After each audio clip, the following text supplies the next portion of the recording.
बहुत बहुत स्वागत करता हूं मैं सनराइज करियर एकेडमी में। और आज का जो हमारा टॉपिक है यूपीएससी अंतर्राष्ट्रीय संबंध। और आज हमारा अंतर्राष्ट्रीय संबंध का जो चैप्टर है, लेसन है, वो लेसन नंबर 3 है।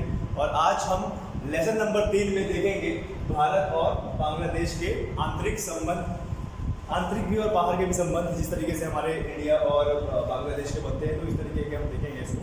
लेकिन इसको देखने से पहले थोड़ा सा हम इसके मैप में नज़र देख लेते हैं। जो ये मैप है, कैसे हमारी बाउंड्री से टच होता है, हमारे कितने राज्यों को ये कवर करता है, नेपाल का जो बॉर्डर है वह कितना दूर है, इन सबको देखते हैं। तो देखिए यहाँ पे सामने भारत का मैप है। और भारत के मैप में ये जो वाइट लाइन वाइट है पूरा मिजोरम तक, ये आपका बांग्लादेश है। ठीक है, तो अगर आप ध्यान से इधर देखेंगे, मैं पेन से इसको बना देता हूँ। ये जो ब्लैक लाइन है, ब्लैक लाइन पूरा आपका बांग्लादेश को दिखा रही है। ये आपको और क्लियर हो गया होगा स्क्रीन में। ये देखिए, ये इस तरीके से, देखिए ये लाइन में आपने यहाँ पर देखा होगा, लाइन जिस तरीके से ब्लैक लाइन इसमें आपको दिख रहा है, ये भारत की बाउंड्री से लगा हुआ बांग्लादेश है। सबसे पहले इसको देख लेते हैं कि ये हमारे भारत के, अच्छा इसमें आप एक चीज़ और देख रहे होंगे कि भारत बांग्लादेश के तीनों तरफ से घिरा हुआ है। कहने का मतलब कि जो भारत के राज्य है बांग्लादेश को तीनों तरफ से घिरे हुए हैं। तो एक बार इसका देख लेते हैं कि कौन कौन से ऐसे राज्य हैं जो बांग्लादेश को घिरे हुए हैं। तो देखिए सबसे पहला बंगाल है। बंगाल आपका पूर्वी छोर से लेकर उत्तरी छोर तक, पश्चिमी छोर से लेकर उत्तरी छोर तक घिरा हुआ है। उसके बाद आसाम के बाद देखिए मेघालय के बाद त्रिपुरा, और त्रिपुरा के बाद मिजोरम। तो एक तरीके से कह सकते हैं कि हमारे भारत के 5 राज्य बांग्लादेश से अपनी अंतर्राष्ट्रीय रेखा बनाते हैं। 3 तरफ से ये 5 राज्यों से घिरा हुआ है। देखिए मिजोरम 1, त्रिपुरा 2, असम 3, मेघालय 4 और पश्चिम बंगाल 5। ठीक है, ये चीज़ क्लियर हो गया। और इसके अगर दक्षिणी छोर में देखें तो बंगाल की खाड़ी है, और यहीं पर ही ब्रह्मपुत्र नदी और गंगा नदी मिलकर जब एक नदी बन जाती है, तो यहीं पर दुनिया का सबसे बड़ा डेल्टा बनाती है। ठीक है, लेकिन बांग्लादेश का जो अंतर्राष्ट्रीय संबंध है, उसको पढ़ने से पहले हम ये जान लेते हैं कि जो बांग्लादेश है वह पहले हमारे भारत का ही पार्ट था। यहाँ पर ब्रिटिशर्स ने, अंग्रेजों ने काफ़ी ज़्यादा राज किया है। और थोड़ा सा अपना इसमें हिस्टोरिकल पॉइंट ऑफ व्यू, ऐतिहासिक पॉइंट ऑफ व्यू देख लेते हैं कि देखिए जब हमारे देश में ब्रिटिश लोग आए, हमारे देश में ब्रिटिश लोगों ने राज किया। राज करने के बाद कंपनी स्थापित की, और कंपनी स्थापित हुआ अधिकतर बंदरगाहों के नज़दीक किया करते थे, क्योंकि माल ढोने में आसानी हुआ करती थी, माल को एक जगह से दूसरी जगह पहुंचाने में आसानी हुआ करती थी, इंडिया से इंग्लैंड पहुंचाने में आसानी हुआ करती थी। तो अगर एक तरीके से देखा जाए तो हमारे भारत का और बांग्लादेश का जो इतिहास है वो कहीं ना कहीं सेम है। वहाँ की जो संस्कृति है, वहाँ का जो बोलचाल है वो सेम है, वहाँ की संस्कृति सेम है, वहाँ का पहनावा सेम है, वहाँ की जो बोली भाषा है वो सेम है। ठीक है, देखिए हमारे इस मैप में अगर ध्यान से देखो तो जब हमारा देश 1947 में आज़ाद हुआ था, 1947 में आज़ाद होने के बाद आपने देखा होगा 1947 को भी अगर छोड़ दिया जाए तो अगर हम बात करते हैं 1906 की, किसकी बात करते हैं? 1905 में आपने हिस्ट्री पढ़ी होगी, अगर मॉडर्न हिस्ट्री पढ़ी होगी तो उसमें क्या होता है कि ब्रिटिश लोग 1905 में हमारे देश में जो बंगाल प्रांत होता है, देखिए अभी जो हमारा बंगाल प्रांत है, बंगाल प्रांत ये पूरा हुआ करता था। और 1905 में इन्होंने, ब्रिटिशर्स ने क्या किया कि भारत का जो बंगाल प्रांत है उसको 2 हिस्सों में डिवाइड कर दिया। एक हो गया पूर्वी बंगाल और एक हो गया पश्चिम बंगाल। आपको ये सुनकर मतलब अभी कभी भी आपने ये सोचा होगा कि जो हमारा पश्चिम बंगाल है, अगर हम इसको मैप में देखें, हमारा जो पश्चिम बंगाल है, बंगाल जो प्रांत है, बंगाल जो राज्य है, वो हमारे भारत के पूर्वी हिस्से में है, लेकिन फिर भी आज तक हम इसको पश्चिम बोलते आए हैं। आपने कभी दिमाग में ये आया होगा कि पूर्व में होते हुए भी हम इसको पश्चिम क्यों बोल रहे हैं? तो पश्चिम होने का जो इसका रीज़न है वो यही है कि 1905 में जब भारत का विभाजन हुआ था, भारत के बंगाल प्रांत का विभाजन हुआ था, तब उस समय बांग्लादेश को ब्रिटिशर्स ने पूर्वी बंगाल कहा और जो बंगाल पार्ट है उसको पश्चिमी पार्ट। जैसे मान लीजिए कि जैसे मान लीजिए कि ये आपका पूरा बंगाल था, तो बंगाल को उसने दो भागों में डिवाइड किया। एक बंगाल बनाया पूर्वी बंगाल और एक बंगाल बनाया पश्चिमी बंगाल। तो उसके बाद जब हमारे देश का 1947 में हमारे देश को आज़ादी मिली, आज़ादी मिलने के बाद हमारे देश से एक देश का जन्म हुआ जिसका नाम है पाकिस्तान। तो उस समय जो पाकिस्तान हुआ करता था, पाकिस्तान भारत के एक पश्चिम में हुआ करता था और एक पूर्व में हुआ करता था। तो ये जो 1905 में विभाजन हुआ था पूर्वी बंगाल का, 1947 की आज़ादी के बाद वही पूर्वी बंगाल पूर्वी पाकिस्तान कहलाया, और जो हमारे भारत के पश्चिम में है पाकिस्तान, वह पश्चिमी पाकिस्तान कहलाया। और जो हमारा पूर्वी बंगाल में जो पश्चिमी भाग था, पश्चिमी बंगाल, वह आज तक पश्चिम बंगाल ही रहा। आपने देखा होगा इतिहास में, और आज 2020 में भी हम बंगाल को वेस्ट बंगाल बोलते हैं, ना कि ओनली बंगाल। हम क्या बोलते हैं उसको? वेस्ट बंगाल बोलते हैं, पश्चिम बंगाल। तो हमारे दिमाग में ये आता है कि भाई ये तो पश्चिम में है, पश्चिम में नहीं है, फिर भी हम इसको पश्चिम में बोलते हैं, तो उसका रीजन कहीं ना कहीं यहाँ था। देखिए, हमारा और बांग्लादेश का जो इतिहास है वो 1947 तक लगभग सेम है। 1947 तक लगभग सेम है। 1947 तक लगभग सेम क्यों है? वो इसलिए है क्योंकि वो हमारे देश का एक अभिन्न अंग था, और जिस तरीके से राज हमारे भारत में हुआ है उसी तरीके से राज बांग्लादेश में भी हुआ करता था। बांग्लादेश के बंदरगाह इस्तेमाल किए जाया करते थे। बांग्लादेश में ब्रिटिश कॉलोनी हुआ करती थी, जो हमारा पूर्वी बंगाल था। ठीक है, इस तरीके से ये देखा हमने। 1947 के बाद जब भारत आज़ाद हुआ, भारत आज़ाद होने के बाद पाकिस्तान बना, तो पूर्वी पाकिस्तान, पश्चिमी पाकिस्तान। लेकिन 1971 में इंदिरा गांधी की सरकार से जब हमने इंदिरा गांधी सरकार के द्वारा भारत ने जब पाकिस्तान के साथ युद्ध किया, युद्ध करने के बाद पाकिस्तान के चंगुल से बांग्लादेश को आज़ाद करवाया। तो आज भी बांग्लादेश इंदिरा गांधी को अपने यहाँ का सर्वोच्च जो पुरस्कार है उससे सम्मानित करती है। मतलब अपने टाइम पर उन्होंने दिया होगा, तो आज तक वो जो सम्मान उन्होंने दिया है, आज तक उन्होंने वो संजो के रखा है। और हमेशा मतलब ये मानते हैं कि कहीं ना कहीं बांग्लादेश की आज़ादी में इंदिरा गांधी का बहुत बड़ा रोल रहा है। उस समय हमारे जो जनरल थे, जो थल सेना के जनरल थे, साम मानेकशॉ, उन्होंने ये कमान संभाली थी कि भारत का जो अंग है एक तरीके से जो हट गया है, एक अलग देश बन चुका है, पूर्वी पाकिस्तान बन चुका है, उसकी जो कमान है वो शाम मानेकशॉ जो आर्मी के जनरल थे उन्होंने संभाला। उन्होंने पाकिस्तान के 90,000 से भी ज़्यादा सैनिकों को मजबूर कर दिया अपने सामने हथियार डालने को। और उस समय 1971 में 90,000 से भी ज़्यादा सैनिकों को अपने सामने बंदी बनाया।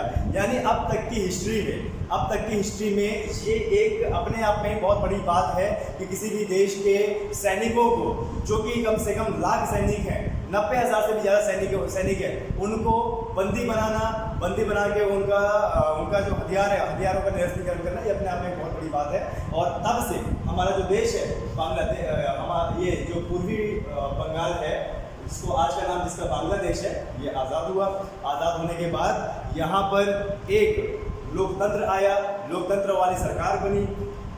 1972 के बाद अभी तक 2020 तक हमारे जो संबंध है, कभी बांग्लादेश के साथ अच्छे हुए, कभी बिगड़े। जैसे जैसे वहाँ तख्ता पलट हुआ, जैसे जैसे सरकार का वहाँ तख्ता पलट हुआ, उसी तरीके से हमारे जो संबंध है कभी अच्छे बने, कभी खराब बने। अभी वहाँ पर 2020 में अगर देखा जाए तो वहाँ की जो सरकार है वो कहाँ है? अवामी लीग की सरकार है। जो वहाँ के पीएम है, अभी पीएम है शेख हसीना। और शेख हसीना का हमेशा ये मानना है कि भारत के साथ अगर हम अच्छे व्यवहार बना के चलेंगे तो कहीं ना कहीं हमारी आर्थिक स्थिति को भी फायदा है, हमारे देश में इन्वेस्टमेंट होगा। क्योंकि अगर देखा जाए तो बांग्लादेश और इंडिया दोनों ही सार्क देशों में आते हैं। साउथ एशियन एसोसिएशन कॉर्पोरेशन इसमें कंट्री में आते हैं। मतलब एक जो समूह बना हुआ है सार्क नाम से, इसमें दोनों समूह, इसमें बांग्लादेश भी आता है, इसमें इंडिया भी आता है। और इन सार्क देशों में बांग्लादेश में पैसा इन्वेस्ट करने वाला सबसे बड़ा भारत है। सबसे ज़्यादा सार्क देशों में जितने भी देश आते हैं सबसे ज़्यादा जो इन्वेस्टमेंट करता है वो भारत है, ठीक है। एक तरीके से हम ये बोल सकते हैं। तो जो शेख हसीना की सरकार है, अवामी लीग की सरकार है, वो ये कभी नहीं चाहेगी कि भारत से हमारे जो रिश्ते हैं वो खराब हों। क्यों? क्योंकि भारत के साथ रिश्ते खराब होंगे तो क्या हो सकता है, हमारी आर्थिक स्थिति कमज़ोर हो सकती है। हमारे यहाँ पर भारत की जो कंपनियों ने बड़े बड़े इन्वेस्टमेंट किए हैं जिससे हमारे यहाँ के लोगों का रोजगार चल रहा है वो छिन सकता है, ठीक है। तो चलिए एक तरीके से पॉइंट टू पॉइंट समझते हैं इसको। तो पहला जो हमारा पॉइंट है, पॉइंट नंबर 1 वो है साझी भूमि, समुद्री सीमा और नजातीय संबंध। तो देखिए मैप में आपको दिख रहा होगा कि जो एक तरीके से 80% जो लैंड मास है, 80% अगर नहीं कह सकते तो कम से कम 70% जो लैंड मास है बांग्लादेश का, वो कहीं ना कहीं भारत की बाउंड्री के साथ टच होता है। भारत के 5 राज्य बांग्लादेश के साथ टच होते हैं। तो एक तरीके से अगर हिस्ट्री में जाएं तो ये पहले पूरा एक हुआ करता था। हमारे यहाँ के लोग, वहाँ के लोग संस्कृति में बराबर थे। जैसे मान लीजिए कि काली देवी की पूजा होती है, बड़े धूमधाम से काली देवी की पूजा होती है बंगाल में। तो उस समय जब ये अलग देश नहीं बना था तब भी यहाँ पर काली देवी की बहुत बड़ी पूजा हुआ करती थी पूरे बंगाल प्रांत में, जो कि पहले बांग्लादेश ना होकर पूरा एक बंगाल प्रांत हुआ करता था, ठीक है। साझी भूमि का मतलब है कि हमारे देश की भूमि और भारत की भूमि क्या है, साझा है, ठीक है। अगर आप देखोगे यहाँ पर बंगाल से लेके असम, मेघालय और त्रिपुरा और मिजोरम तक साझी भूमि का हम लोग इस्तेमाल करते हैं। और आपने ज्योग्राफिकल अगर टर्म देखा होगा तो भारत के साथ जो सबसे लंबी अंतर्राष्ट्रीय रेखा बनाता है वो बांग्लादेश ही है, ठीक है। उसके बाद देखिए समुद्री सीमाएं। ये देखिए यहाँ पर ये बंगाल की खाड़ी है और बंगाल की खाड़ी के साथ इसका जो थल वाला क्षेत्र है, थल भी जुड़ा है। और यहाँ से अगर आप देखेंगे तो कहीं ना कहीं बांग्लादेश और भारत की जो समुद्री रेखाएं हैं, समुद्री सीमाएं हैं, वो भी आपस में मिल रही हैं। अब समुद्री रेखाएं मिल रही हैं तो सीधी सी बात है, दोनों देशों के बीच में अगर व्यापार हो रहा है तो वह व्यापार थल, हवा और जल के माध्यम से हो रहा है, ठीक है। अब अगले देखते हैं नजातीय संबंध का मतलब। यहाँ पर अभी काफ़ी सारे स्टूडेंट ने ये बोला था कि सर यहाँ पे नजातीय का मतलब क्या होता है। नजातीय का मतलब ये होता है कि जैसे वहाँ के लोग होंगे वैसे ही यहाँ के लोग हैं। चलिए देखिए नजातीय का मतलब होता है कि बांग्लादेश आज़ाद होने से पहले जो समूह पश्चिम बंगाल में रहा करता था, जैसा दिखता था, जैसा पहनते थे, जैसा खाते थे, जैसा उड़ते थे, उसी तरीके से जो समूह है वो कहाँ पर है, अब बांग्लादेश में है, ठीक है। वैसा ही संबंध, वैसे ही लोग, वैसा ही शिकार करने वाले, वैसा ही खाने वाले आपको बांग्लादेश में भी मिलेंगे। तो यहाँ पर एक तरीके से बांग्लादेश के साथ हमारे नजातीय संबंध भी हो रहे हैं। उसके बाद देखा जाए भाषा का, जो हमारा बंगाल प्रांत है, पहले जो पूरा बंगाल था, अब पश्चिम बंगाल पूर्वी बंगाल में बढ़ चुका था और 1971 में यह पूर्ण रूप से बांग्लादेश से उभर कर आया। तो यहाँ पर आपने देखा होगा कि जो पूरे पश्चिम बंगाल है, चाहे वो पश्चिम बंगाल का आदमी हो, चाहे वो बांग्लादेश का आदमी हो, ये सब बांग्ला भाषी है। ये सब कौन है? बांग्ला भाषी है। मतलब एक तरीके से बंगाली जैसा इनका पूरा कल्चर है। जैसे जितनी भी मतलब बंगाल के प्रांत की जो भी संस्कृति होती है वो दोनों देश फॉलो करते हैं। हमारे यहाँ भी बंगाली हिंदू रहते हैं, बांग्लादेश में भी बंगाली हिंदू रहते हैं, हमारे यहाँ पे बंगाली मुसलमान रहते हैं, वहाँ भी बंगाली मुसलमान रहते हैं। तो जो उनका जो कल्चर है वो सेम है। वो जो ईद मनाते हैं एक ही टाइम पे मनाते हैं, हिंदू के जो त्यौहार है वो एक ही टाइम पे मनाते हैं। जिस तरीके का बंगाली लोग खाना खाते हैं उसी तरीके से वहाँ भी वो लोग खाना खाते हैं। मतलब एक तरीके से सिर्फ बाउंड्री से ही अलग है, कल्चर में, संस्कृति में, रहन सहन में, खाद्य पदार्थों में और मतलब कामकाज में कुछ भी अलग नहीं है, ठीक है। तो यहाँ से हम बोल सकते हैं कि हमारी जो संस्कृति है, हमारा जो पहनावा है, हमारा जो क्या बोलते हैं भाषा है, उसमें कुछ भी बदलाव नहीं है। तो यहाँ पर संस्कृति भाषा मिल रही है। उसके बाद फिर विकास पथ की समानताएं। जब हमने इसको पहले ही मैप से डिस्कस कर चुका हूँ कि इसका जो इतिहास रहा है, बांग्लादेश का जो इतिहास रहा है वो कहीं ना कहीं भारत का और बांग्लादेश का एक ही इतिहास रहा है। तो जब ये आज़ाद हुए, बांग्लादेश जब आज़ाद हुआ तो उसने भी अपने देश को विकास के पथ पर लाने की कोशिश की। तो जैसे मैं बता चुका हूँ कि जैसे जैसे भारत बांग्लादेश में सरकार का तख्ता पलट हुआ है, उसी तरीके से सरकार का आना जाना रहा है बांग्लादेश में। तो जैसे सरकार का आना जाना रहा है उसी तरीके से बांग्लादेश के भारत से संबंध बनते रहे। कभी भारत के संबंध अच्छे बने हैं, कभी भारत के संबंध बिगड़े हुए बने हैं, ठीक है। इस तरीके से चलिए नेक्स्ट पॉइंट पे आते हैं, निर्माण में भारत का योगदान। भारत देखिए, भारत के बांग्लादेश के निर्माण में भारत का बहुत बड़ा योगदान रहा है। आपने देखा होगा कि 1947 के बाद पाकिस्तान ने बांग्लादेश को पूर्वी पाकिस्तान बोल दिया था। वो इसलिए बोला था क्योंकि बांग्लादेश में जो मुस्लिम जनसंख्या थी वो हिंदू के मुकाबले बहुत ज़्यादा थी। तो उन्होंने आज़ादी के समय बांग्लादेश को भी अपना पार्ट माना, जबकि यहाँ के जो लोग थे, बांग्लादेश के जो लोग थे, वह बिल्कुल नहीं चाहते थे कि पाकिस्तान जैसा देश बांग्लादेश को कंट्रोल करे। अब आप देख सकते हैं भौगोलिक स्थिति में पाकिस्तान यहाँ पे है और बांग्लादेश यहाँ पे एकदम पूर्व में। अगर वह हवाई क्षेत्र अगर इस्तेमाल करता तो सीधी सी बात है वो भारत का ही हवाई क्षेत्र उसको इस्तेमाल करना पड़ता। हमने उनको अपना हवाई क्षेत्र इस्तेमाल करने की बिल्कुल भी इजाज़त नहीं दी थी। और यहाँ के जो लोग थे, यहाँ के लोग पाकिस्तान की जो सेना है, पाकिस्तान की जो सरकार है, वहाँ से बिल्कुल एक तरीके से उनका जो रुख था वो बहुत बेकार था। वो उनसे तंग आ चुके थे। वो चाहते थे कि हमें अब पाकिस्तान के कंट्रोल में नहीं आना। इसीलिए वह आज़ादी के लिए काफ़ी बार दंगे करते थे, अपने आज़ादी के लिए विरोध करते, आज़ादी के लिए एक तरीके से बैठक किया करते थे, भूख हड़ताल किया करते थे कि हमें अपना एक स्वतंत्र राष्ट्र चाहिए, लोकतंत्र वाला राष्ट्र चाहिए, ठीक है। तो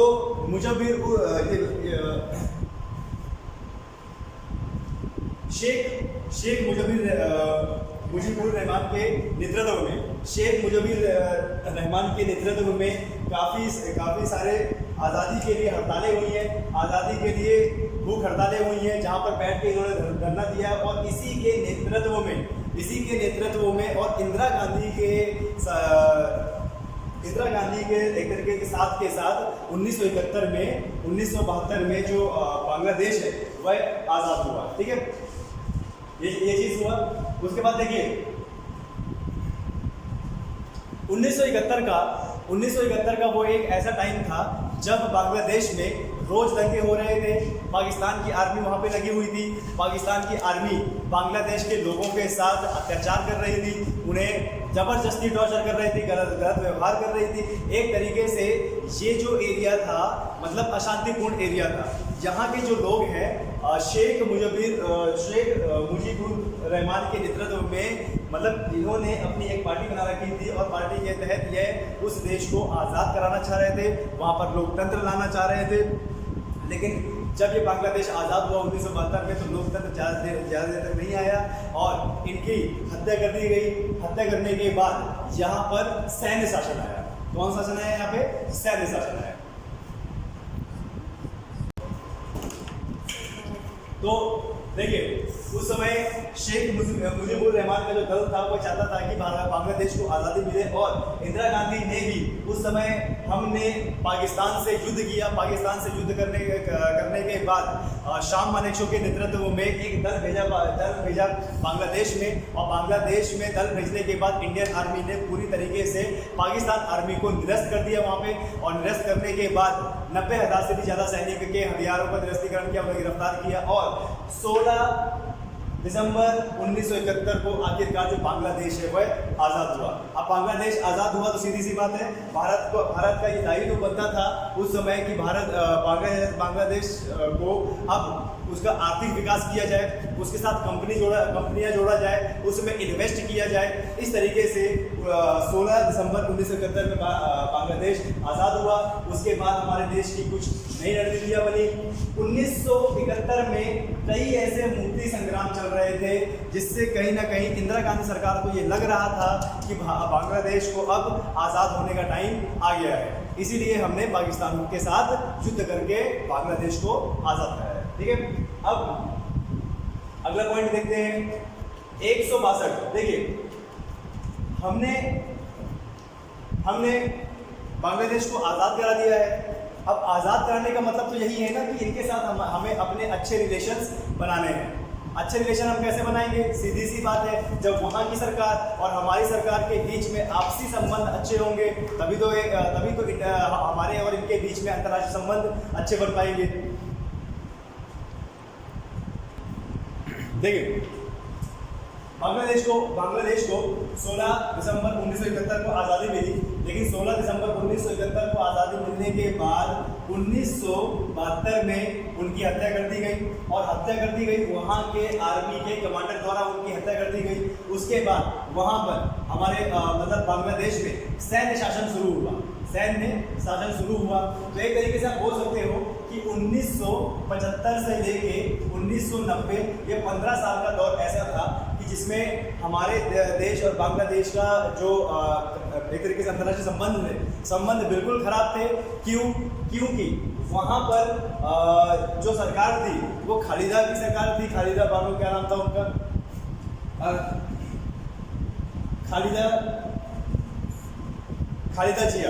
खालिदा जिया की सरकार थी वहाँ पे, खालिदा जिया। और देखिए, यहाँ पर खालिदा जिया की जो एक तरीके से सरकार है, उससे हमारे अच्छे रिलेशन इसलिए नहीं बन पाए क्योंकि उसके जो पूर्वज थे, उसके जो पॉलिटिकल पार्टी उसके जो घर वाले पॉलिटिकल पार्टी में थे, वो कहीं ना कहीं भारत के खिलाफ थे। वो पाकिस्तान का बोलबाला बोलते थे। इसलिए जब 1971 में भारत आज़ाद हुआ तो कहीं ना कहीं उनको भी एक बहुत बड़ा ये धक्का लगा कि अगर बांग्लादेश एक अलग से देश बनता है तो यहाँ पर कहीं ना कहीं हमारी सरकार को खतरा है। तो उन्होंने ये पहले से ही मन बना दिया था कि अगर भविष्य में कभी अगर उनकी सरकार बनती है तो वह भारत के साथ अपने अच्छे संबंध नहीं बनाएंगे। तो 1975 से लेकर 1990 तक खालिदा जिया की सरकार थी। खालिदा जिया की जो पार्टी है बांग्लादेश लिबरेशन पार्टी, ठीक है, Bangladesh national party, BNP, Bangladesh national party जो खालिदा जिया की पार्टी है, उन्होंने राज किया। इसके बीच में वह हमेशा एंटी इंडिया है, भारत विरोधी है, भारत विरोधी गतिविधियां अपने देश में करती रहती हैं। भारत के साथ वह कभी भी अपने अच्छे संबंध नहीं बनाना चाहती हैं। तो 1975 से लेकर 1990 तक का जो दौर था वो हमारे देश के लिए एक तरीके से संघर्ष वाला दौर था। काफ़ी बेकार रिलेशन हो गए थे बांग्लादेश के साथ, और हमारी सरकार का लगातार ये एक तरीके से काम रहा है। एक तरीके से उनका दायित्व था कि मतलब बांग्लादेश जैसे देश से अपने जो संबंध है वो अच्छे बनाए। और आखिरकार 1990 के बाद वहाँ पर अवामी लीग की शेख हसीना की सरकार आई। शेख हसीना वहाँ के PM बने। तो शेख हसीना वहाँ की PM बनते ही उन्होंने ये नीति अपनाई कि अगर हमें अपना आर्थिक विकास करना है, हमें अपने देश में अगर विकास लाना है, आर्थिक विकास लाना है और एक तरीके से नजातीय विकास लाना है, तो भारत के साथ कंधे से कंधा मिला के हमें चलना होगा। तो उनकी नीतियाँ हैं, उनकी नीतियों से 1990 से लेके अभी तक बांग्लादेश से हमारे जो संबंध है वो काफ़ी ज़्यादा बने हुए हैं, वो काफ़ी ज़्यादा अच्छे हैं। अभी देखिए 1990 के बाद जब शेख हसीना की सरकार बनी, शेख हसीना की सरकार बनने के बाद देखिए जब भारत 1947 में आज़ाद हुआ था और यहाँ पर एक बाउंड्री बना दी गई और इसको पूर्वी पाकिस्तान बोला गया। तो यहाँ इस पूर्वी पाकिस्तान यानी आज के बांग्लादेश में कई सारे ऐसे हिंदू समुदाय के लोग थे जो वहाँ पर निवास कर रहे थे। उनकी ज़मीन जायदाद थी वहाँ पर, ठीक है, और वह किसी भी तरीके से बांग्लादेश में आना नहीं चाह रहे थे। उसी तरीके से बांग्लादेश के भी ऐसे बहुत से समुदाय थे जो भारत में रहते थे, भारत में उनकी ज़मीन थी, ठीक है। तो भारत की जो ज़मीन बांग्लादेश में थी और बांग्लादेश की जो ज़मीन भारत में थी, तो इन्होंने 2015 में इसमें निर्णय लिया, संविधान का 100वां संशोधन किया और जो बांग्लादेश के एनक्लेव थे वो बांग्लादेश को दे दिए और जो भारत के हैं वो भारत को दे दिए। तो ऐसे टोटल मिलाकर दोनों देश के 162 एनक्लेव थे।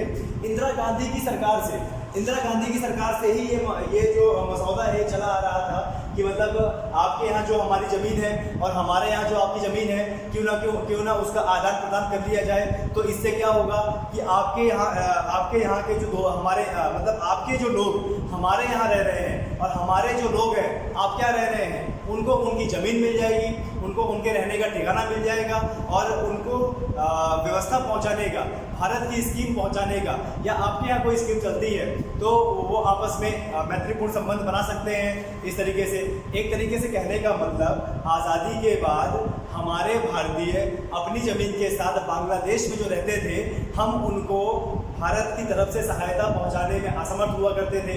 उसी तरीके से बांग्लादेश जब आज़ाद हुआ बांग्लादेश के कई सारे जो लोग हैं वो भारत में अपनी ज़मीन के साथ रुके हुए थे, जिससे बांग्लादेश को सहायता पहुंचाने में काफ़ी समय लगा करता था, या एक तरीके से बोल सकते थे कि वो मुख्य धारा में नहीं आ पाते थे, वो बांग्लादेशी होते हुए मुख्य धारा में नहीं आ पाते थे। इस तरीके से हमारे भी ऐसे देश थे जो भारतीय लोग हैं जो बांग्लादेश में अपनी कॉलोनी बना के रहा करते थे कि भारत की जो जितने भी सहायता है, जितने भी सहयोग है, वो ना चाहकर भी मतलब चाह कर भी उन्हें नहीं मिल पाती थी। तो उन्होंने क्या किया कि ये जो मसौदा है ये 1971 से ही चला आ रहा है। 1971 से इंदिरा गांधी सरकार से चला रहा है। इंदिरा गांधी की सरकार और इंदिरा गांधी के बाद जितनी भी सरकार आई उन्होंने हमेशा इसको सॉल्व करने की कोशिश की है, लेकिन आखिरकार जब बीजेपी की नरेंद्र मोदी के नेतृत्व में जो सरकार आई तो नरेंद्र मोदी के नेतृत्व में 2015 में ये 162 एनक्लेव का आदान प्रदान हुआ। ठीक है, जो भारत में थे, जो बांग्लादेश के भारत में थे, भारत के बांग्लादेश में थे, इनका आदान प्रदान हुआ। तो टोटल 162 में से 111 हमने दिए बांग्लादेश को, और वहां से 51 लिए हमने 162 में से दिए बांग्लादेश को, और 51 हुए हमारे, टोटल हो गए 162। अब उस समय जब इन जमीनों का आदान प्रदान हुआ तो हमारे कम से कम 50,000 लोगों को फ़ायदा हुआ। अब सोचिए 50,000 भी एक जनसंख्या होती है। अगर जो भी स्कीम हमारे देश में चल रही है वो हमारे देश के लोगों के एक लोगों तक ना पहुंचे तो सरकार विफल है। इसका मतलब अब ये जो 50,000 लोग बांग्लादेश में रह रहे थे, इनकी ज़मीन का आदान प्रदान हुआ, इनके एनक्लेव का आदान प्रदान हुआ 2015 में, जिसमें से 51 भारत को मिला, और लगभग 50,000 लोग भारत की मुख्य धारा में आए, भारत की व्यवस्थित जो अर्थव्यवस्था है उसके अंदर आए। भारत की जो स्कीम है अब उसका फ़ायदा वो लोग उठा सकते थे। भारत के जितने भी प्रोग्राम चल रहे हैं अपने देश की जनता को सुदृढ़ बनाने के लिए, अपने आर्थिक विकास करने के लिए, वो अब इन 50,000 लोगों को भी मिलने लगा। ठीक है, उसके बाद देखिए 1974 में इंदिरा गांधी और शेख मुजीबुर रहमान के बीच में कई ऐसे समझौते हुए जिससे इंदिरा गांधी ने बांग्लादेश के साथ अपने अच्छे रिश्ते बनाने की कोशिश किया, लेकिन जैसे ही शेख मुजीबुर रहमान की हत्या कर दी गई उसके बाद वहाँ पर सैन्य शासन हुआ और 1990 तक एक ऐसी सरकार चली जो बिल्कुल हमारे भारत के खिलाफ थी। चलिए आगे बढ़ते हैं। चलिए 1990 के बाद जब अवामी लीग की बांग्लादेश में अवामी लीग की और शेख हसीना की सरकार आई, और शेख हसीना की मैं आपको पहले बता चुका हूँ कि जो शेख हसीना है उनका हमेशा ये रहता है कि भारत के साथ एक अच्छे संबंध बनाए जाए, भारत के साथ आगे चलकर भविष्य को देखते हुए, आर्थिक स्थिति को देखते हुए एक अच्छे संबंध बनाए जाए। तो उन्होंने बहुत ऐसी पहल की जिसकी वजह से भारत ने उनके इस तरीके से काफ़ी साथ दिया उनका। ठीक है, देखिए भारत की तरफ से बांग्लादेश में काफ़ी ज़्यादा निवेश किया गया है, काफ़ी ज़्यादा स्कीमें वहाँ पे लगाई गई हैं, काफ़ी ज़्यादा मतलब योजनाएं बनाई गई हैं, काफ़ी ज़्यादा योजनाओं पर वहाँ पे काम किया जा रहा है। हमारे देश के जितने बड़े बड़े इंडस्ट्रियलिस्ट हैं वहाँ पर इन्वेस्ट कर रहे हैं ताकि वहाँ के लोगों को जॉब मिले। ठीक है, तो देखिए भारत और बांग्लादेश की सीमा पर भारत और बांग्लादेश की सीमा पर अब देखिए, अगर मैप के हिसाब से इसमें आप देखें तो देखिए ये यहाँ से बंगाल से पूरा शुरू होते हुए मेघालय, असम, त्रिपुरा, मिजोरम, ये पूरा आपका बांग्लादेश भारत की बाउंड्री के साथ अंतर्राष्ट्रीय रेखा बनाता है। तो देखिए पूरे बांग्लादेश की बाउंड्री में 7 से 8 सीमा हाट है। 7 से 8 सीमा हाट का मतलब होता है वहाँ की स्थानीय बाजार वहाँ पर लगाए जाते हैं। बांग्लादेश और भारत की सीमा पर 7 से 8 जगह स्थानीय सीमा हाट लगाए जाते हैं।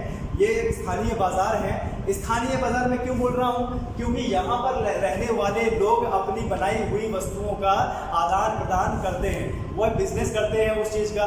इससे क्या होता है कि यहाँ की जो चीज़ें हैं, यहाँ की जो स्थानीय वस्तुएं हैं वह भारत में जाती हैं और भारत की जो स्थानीय वस्तुएं वह बांग्लादेश में आती हैं। तो इससे क्या है, ये कहीं ना कहीं हमारे देश की उन्नति में, बांग्लादेश की उन्नति में बहुत ज़्यादा सहायक है। और वहाँ के जो लोग हैं, सीमा के आसपास के जो लोग हैं, उनके बीच में एक आपसी और अच्छा संबंध बनाने का एक प्रतीक है। इसलिए भारत और बांग्लादेश ने मिलकर यहाँ पे एक 7 से 8 सीमा हाट योजना की शुरुआत की है।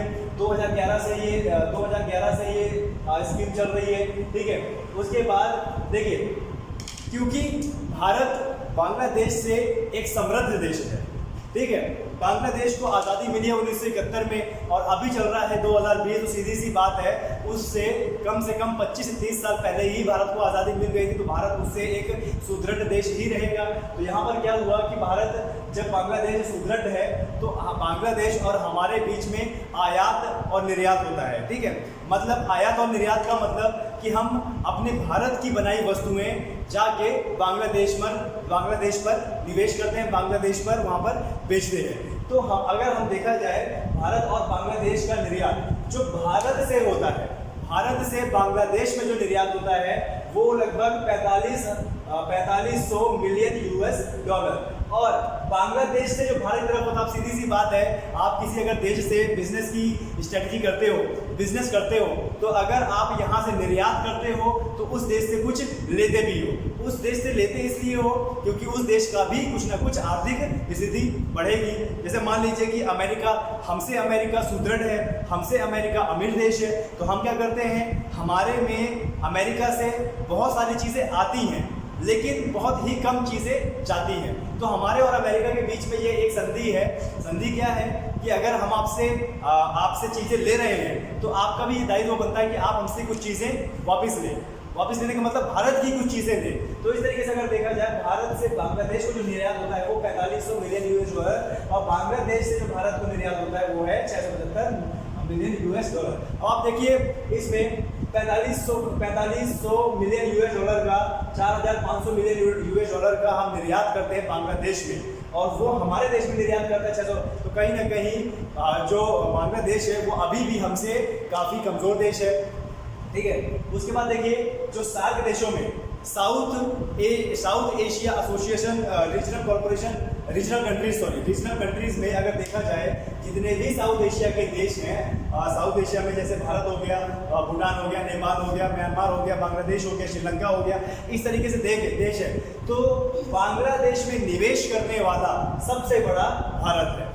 जितने भी सार्क में देश है बांग्लादेश में निवेश करने वाला सबसे बड़ा भारत है। उसके बाद देखिए क्योंकि आगे भविष्य में भी हमारे बांग्लादेश के साथ जो संबंध हैं वो अच्छे रहे, इसलिए हमने यहाँ पर रेल की सुविधा भी की है। और रेल की सुविधा दो तरह की हम ट्रेन चलाते हैं, भारत से बांग्लादेश और बांग्लादेश से भारत। कौन सी? मैत्री एक्सप्रेस और बंधन एक्सप्रेस। मैत्री एक्सप्रेस और बंधन एक्सप्रेस हम बांग्लादेश और कलकत्ता के बॉर्डर से चलाते हैं। वहाँ से लोग आते हैं, यहाँ से लोग जाते हैं, इस तरीके से लोगों का आदान प्रदान भी होता है। और हम इतना रिस्क लेके बांग्लादेश जैसी कंट्री में अपनी रेल यात्रा डायरेक्टली चला रहे हैं, इसका मतलब यही है कि हम उनसे आगे चलकर अपने जो संबंध है वो बनाना चाहते हैं। उसके बाद देखिए 2016 में यानी भाजपा की सरकार में, नरेंद्र मोदी के नेतृत्व वाली सरकार में, यहाँ पर कलकत्ता, ढाका, अगरतला। अब मैप में अगर देखो जो कलकत्ता है वो पश्चिम बंगाल की राजधानी है, ढाका बांग्लादेश की राजधानी है, और जो अगरतला है वो त्रिपुरा की राजधानी है। मतलब कि हमारे राज्य की दो राजधानी और बांग्लादेश की राजधानी को हमने बस सर्विस से जोड़ा है। 2016 में यहाँ पे कलकत्ता, ढाका और आगरा डायरेक्ट, देखिए ये कलकत्ता है, कलकत्ता से ढाका, ढाका से अगरतला, फिर अगरतला से ढाका, और इस तरीके से हमने बस सर्विस किया है ताकि जो हमारे त्रिपुरा में अगरतला के जो लोग हैं वो डायरेक्टली बंगाल में आ सकें, और बंगाल के जो लोग हैं वो वहाँ जा सकें, और ढाका के जो लोग हैं वो पश्चिम बंगाल में आ सके, और पश्चिम बंगाल के जो लोग हैं वो ढाका में जा सके। इससे क्या है कि लोगों का आदान प्रदान होगा, संस्कृति का आदान प्रदान होगा, शिक्षा का आदान प्रदान होगा, इससे आर्थिक जो स्थिति है वो बढ़ेगी, एजुकेशनल जो स्थिति है वो बढ़ेगी, बांग्लादेश हमसे सुदृढ़ होगा, इसलिए हमने ये सर्विस चलाई। उसके बाद देखिए तटीय नौवहन सेवा, देखिए तटीय नौवहन सेवा, यहाँ पर जितने भी बांग्लादेश है, जितना भी बांग्लादेश के लोग हैं, पश्चिम बंगाल और उड़ीसा, आंध्र प्रदेश और इधर तमिलनाडु, यहाँ पर हमने बांग्लादेश के साथ तटीय नौवहन सेवा भी चालू कर रखा है उनके लोगों के लिए, ताकि एक तरीके से उन लोगों को सर्विस मिल सके, और सर्विस मिल सके तो ये सब देखते हुए बांग्लादेश के जो हालात हैं वो हमारे देश से अच्छे बन पाए, एक तरीके से हमारे साथ साथ वो भी ग्रो करें। ठीक है, चलिए आगे बढ़ते हैं।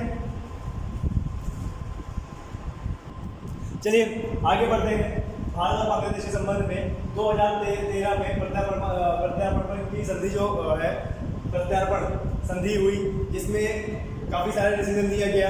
अब आप देखते हैं कि भारत में अवैध रूप से तस्करी कराई जाती है, भारत में अवैध रूप से बांग्लादेशियों को भारत में कराया जाता है। हो सकता है ये स्थानीय सरकार का भी काम हो सकता है ये भारत की स्थानीय सरकार का काम हो सकता है ये बांग्लादेश के स्थानीय सरकार का काम हो। तो 2013 में प्रत्यार्पण संधि की गई, जिसमें यह देखा गया कि आज से या इस संधि के बाद से कोई भी देश इस तरीके का काम नहीं करेगा। उसके बाद देखिए 2017 में साइबर सुरक्षा में हस्ताक्षर किए गए। 2017 में नरेंद्र मोदी सरकार और वहाँ की शेख हसीना की सरकार के नेतृत्व में ये साइबर सुरक्षा को साइन किया गया। साइबर सुरक्षा को का कहने का मतलब कि आप ना आपकी तरफ से ना हमारी तरफ से कोई साइबर अटैक का मतलब कि जो कंप्यूटर के द्वारा दूसरे देश की वेबसाइट को हैक कर लेना, दूसरे देश की सरकारी वेबसाइट को हैक कर लेना, दूसरे देश के सरकारी अकाउंट को हैक कर लेना, तो ये सब किसमें आता है? आपका साइबर क्राइम में आता है। 2017 में साइबर सुरक्षा को देखते हुए दोनों देशों ने आपस में इसमें संधि की। उसके बाद देखिए तस्करी हो गया, नकली नोट हो गया और मादक द्रव्य। तस्करी का मतलब कि जैसे बहुमूल्य जो वस्तुएं हैं उसको भारत से चुरा के बांग्लादेश में बेचना या बांग्लादेश से चुरा के भारत में बेचना। मानव तस्करी करना, जैसे आपने देखा होगा कि काफ़ी छोटे बच्चों को और 10-11 साल की लड़कियों को उठा लिया जाता है और फिर उनको वहाँ पर देह व्यापार कराया जाता है। इस तस्करी को रोकना, छोटे बच्चों को उठा लिया जाता है और वहाँ पर उनका देह व्यापार किया जाता है, उनके अंग निकाल दिए जाते हैं, पैसों के लिए उनके अंग लिए जाते हैं और बड़े जो हॉस्पिटल है वहाँ भेज दिए जाते हैं। तो इसको रोकना। नकली नोट, अब आपने देखा होगा कि कई सारे ऐसे लोग हैं ऐसी गतिविधि में जो लीन रहते हैं, नकली नोट की गतिविधि में लीन रहते हैं, जिससे किसी भी देश की अर्थव्यवस्था को बहुत ज़्यादा नुकसान है। पाकिस्तान हमेशा इस गतिविधि में लीन रहता है। इंडिया की वो है नकली नोट, नकली करेंसी निकालता है। बांग्लादेश के भी लोग इस तरीके से किया करते थे, लेकिन 2017 की साइबर सुरक्षा के बाद इसमें लगाम लगाई गई, नकली नोटों में लगाई गई। मादक द्रव्य बहुत ही हानिकारक केमिकल मिला के शराब का निर्माण करना और फिर वहाँ के गरीब तबकों लोगों को सस्ते में बेचना, जिससे खा पी के उनका जो शरीर है वो मृत की जो अवस्था है वो वहाँ पहुँचा जाता है। एक तरीके से आपने बिहार में देखा होगा कि नशीली पदार्थ से नशीली शराब पी के 21 लोगों की मौत, नशीली शराब से 22 लोगों की मौत, 50 लोगों की मौत। वहाँ पर लोग शराब पीते हैं और मर जाते थे। ये सब हो कैसे रहा है? सीधी सी बात है, हमारे देश में अगर ये बन रहा है तो हमारे देश में आ कहाँ से रहा है? तो कहीं ना कहीं ये जो मादक द्रव्य है इसको भी रोकना चाहिए। संधि में ये भी किया गया है। उसके बाद देखिए पाकिस्तान हमेशा ये सोचता रहता है कि चाहे वो नेपाल हो, चाहे वो म्यांमार हो, चाहे वो आपका बांग्लादेश हो, इसके रास्ते से हमेशा भारत में किसी न किसी तरीके से आतंकवादियों को डाला जाए, आतंकवादियों को घुसपैठी कराई जाए उनकी भारत के अंदर, ताकि वो भारत में अशांति फैलाने में असमर्थ हो। अभी आपने देखा होगा कुछ दिन पहले ही रोहिंग्या का बहुत बड़ा मैटर उठा था हमारे देश में। रोहिंग्या जो मुस्लिम है वो म्यांमार से बांग्लादेश में और बांग्लादेश से भारत में और भारत में एनआरसी का मुद्दा आया था, जिसमें कई सारे रोहिंग्या को वापस बांग्लादेश भेजा गया।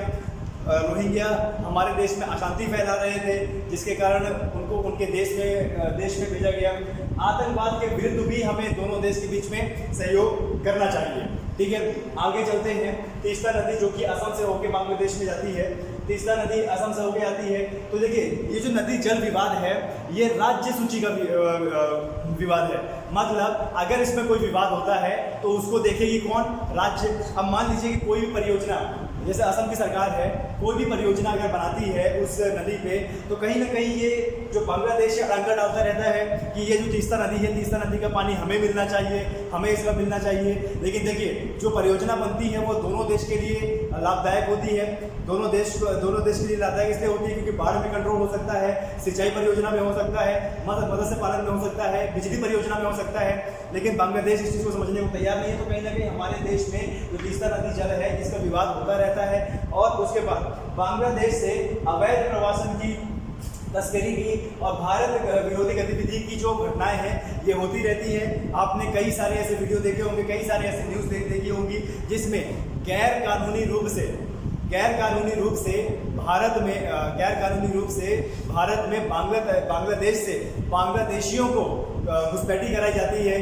अब किस लिए घुसपैठी कराई जाती है? हो सकता है वो वहाँ के जासूस हों, हो सकता है वो वहाँ के जासूस हो सकता है उनकी सरकार ने ऐसा बोला हो सकता है कि वो वहाँ के ऐसे लोग हों जो भारत में अशांति फैलाने वाले हों, हो सकता है कि वो जो विपक्ष है वहाँ का, जो भारत के खिलाफ है, जो विपक्ष सरकार में आने से भारत के खिलाफ हो जाता है, हो सकता है वो उनके लोग हों, हो सकता है हमारे भारत की जो स्थानीय सरकार है वह अपने वोटरों की संख्या बढ़ाने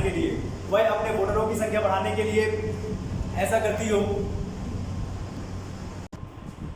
तो इस तरीके से हमें इन गतिविधियों को भी ध्यान देना है कि हमारे देश में बांग्लादेश की तरफ से हमारे देश के अंदर बांग्लादेश की तरफ से कोई भी आतंकवादी गतिविधि नहीं होनी चाहिए। तीस्ता नदी के बाद बांग्लादेश को इसमें समझना चाहिए कि अगर भारत में कोई परियोजना बनती है तो वो कहीं ना कहीं आपको भी उसमें लाभ मिलना है, क्योंकि आपके यहाँ पर बाढ़ को कंट्रोल किया जा सकता है, बिजली भेजी जा सकती है। तो इस तरीके से वहाँ की सरकार को सोचना चाहिए। अवैध प्रवासन को रोकना चाहिए। अवैध प्रवासन से हमारे देश में काफ़ी अशांति फैलती रहती है, और उसके बाद तस्करी नहीं होना चाहिए और भारत विरोधी गतिविधि नहीं होनी चाहिए। अगर हम आगे की राह देखें तो अभी हाल ही में हमारे कई ऐसे भारत के जो बिजनेसमैन हैं उन्होंने वहाँ पर इन्वेस्ट किया है। इन्वेस्ट करने से वहाँ के लोगों को नौकरी प्राप्त हुई है। हाल ही में भारत ने वहाँ पर न्यूक्लियर पावर प्लांट की जो स्थापना है वो भारत के जरिए होने जा रही है वहाँ पे। तो देखिए, न्यूक्लियर पावर प्लांट को स्थापित करना भारत की मदद से, ये भी कहीं ना कहीं एक बहुत बड़ा मुद्दा है और बहुत बड़ी सहयोग है।